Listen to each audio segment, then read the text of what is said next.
사랑을 보게 되어지는 예배는 철저하게 삼위일체 하나님을 위대한 초청으로 시작이 되는 것이다. 그 어떤 예배도 하나님께서 초청하지 않으면 예배로 말할 수 없다. 굉장히 중요한 겁니다.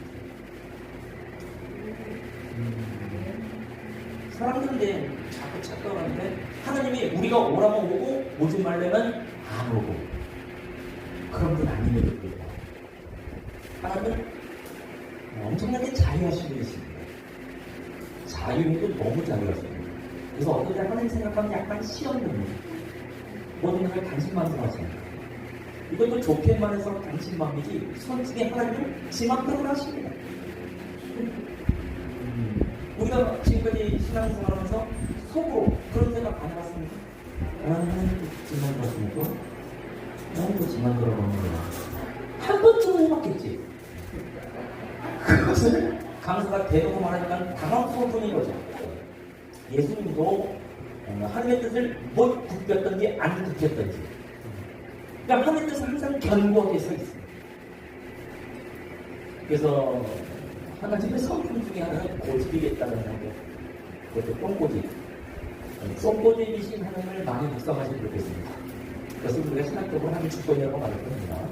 우리가 하나님의 주권을 인정하면 인생도 편해지고 시간도 편해지고 목회도 편해지잖아요. 하나님의 주권을 인정하지 않으니까 골차가 되는 거예요.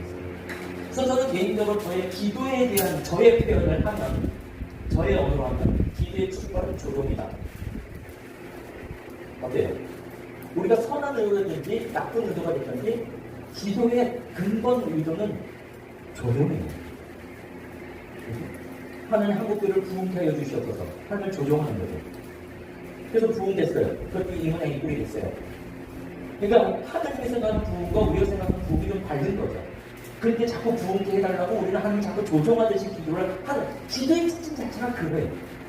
그러니까 기도하면서 우리가 진짜 기도의 뜻을 모르고 하는 거예요. 근데 놀라운 건 제대로 기도를 하잖아요. 금방 불복으로 바뀌어요.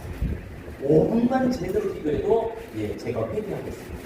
제가 순종하겠습니다. 그게 참 기도라는 게 어려운 거예요. 조종으로 시작하지만 불복으로 끝납니다. 이건 기도해 본 사람들만 말씀입니다. 하나님이 정말 원하시는 것이 뭔지 알게 되는 것이죠. 그럼 우리는 자연스럽게 하나님을 기뻐하고 즐거워하고 깊은 경배를 드리는 것이 그래서 이 두 가지 깊은 경배와 잔치 축제를 저는 예배에 있어서 두 기둥과 같습니다. 두 기둥이기 때문에 어느 하나만 있어도 예배가 견고하게 서기는 어렵겠죠. 어찌 보면 이제 한국 교회의 예배 문화상으로 볼 때 깊은 경배 쪽이 좀 가깝지 않나 하는 생각을 해보게 됩니다. 그러다가 이제 뭐 사교단체 쪽으로 간다든지 뭐 캠프, 수련회로 간다면 이상하게 잔치 축제를 해야 된다는 또 부담감이 좀 있나 봐요. 그래서 일단 한번 뛰어봐야 되고 일단 춤춰봐야 되고 그런 게 좀 있는 것 같아요. 근데 이거는 뭐 어떤 한 것을 치우치는 것이 아니라 성경에서 동일하게 같이 일하는 거기 때문에 함께 풍성하게 표현되고는 좋겠다 이렇게 말씀을 드립니다. 누가 시키지 않아도 누가 멘트를 하지 않아도 알아서 무릎 꿇고 알아서 엎드리고 알아서 일어나고 알아서 두 손 놓고 들고 알아서 기도하고 그러기를 원해요. 근데 잔치 축제라는 것이 그런 목표로 가는데 아주 중요한 직접적인 통로 역할을 한다는 걸 이거는 개인적인 경험상 이게 참 중요하다는 생각을 많이 하게 되는 거죠. 일반 하박국 선지자가 일단 하박국은 이름이 좀 이상하긴 해요. 하치성을 가는데 바꾸게. 자, 이 바꾸기께서 뭐라고 말씀하냐? 비록 무화과 나무이지 말고 포도나무에 소출이 없고 외양간에 송아지가 없다 할지라도 난 여호와를 인하여 즐거워한다. 구원의 하나님으로 인하여 기뻐하리로다. 하박국이 당한 사건은 개인적으로 나라적으로 완전히 망한 상태. 그래도 기뻐하는 거거든요. 그래도 즐거워하는 거거든요. 그러니까 우리 중에 하박국보다 더 어려운 분이 계시면 기뻐하지 않아도 즐거워하지 않아도 할 말이 없습니다. 하박국보다 더 근데 하박국보다 괜찮으십니다. 타깃권이 인용된 영어 찬양 중에 Make a joyful noise unto the Lord. 이게 한국말로 어떻게 번역이 돼서 불려졌었냐면 기쁨으로 주께 외치세 정말 많이 불렀던 찬양이에요.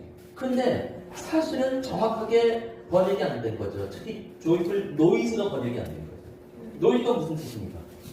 소음, 식용소리 찬양하는 거예요. 왜 주님이 노이즈를 내니까? 그래서 이 세상에서 찬양 못할 사람은 아무도 없습니다.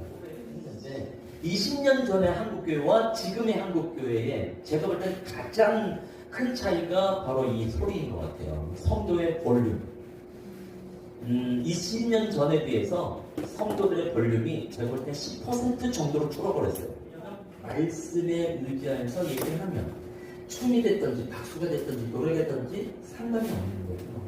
모두가 은혜의 통로가 되어지는 것이죠. 나랑 참 안 맞을 뿐이지, 한국 문화하고 좀 안 맞을 뿐이지 이것이 이상한 건 아니지 않습니까? 그래서 오히려 말씀에 의지하여 예배하는 것이 훨씬 더 안정감이 있습니다. 자, 근데 춤을 출 때 주의사항이 있어요. 다른 것과 좀 다르게. 첫 번째, 아무 따나 춤을 추면 안 됩니다. 그래서 인도자에 의해서 전체적인 분위기가 있을 때 춤을 추시는 게 좋겠죠. 그 다음에 반대로 사실 춤을 경시하면 안 됩니다. 다윗의 아내 미가를 떠올릴 수 있으면 우리는 성경을 잘 읽어야 되는데 다윗이 춤을 출 때 힘을 다해 춤췄다고 되어 있어요. 세속된 춤은 피하시는 게 좋겠죠. 세속됨의 기준은 추는 내가 알 수 있고 보는 사람들이 가장 잘 알아요.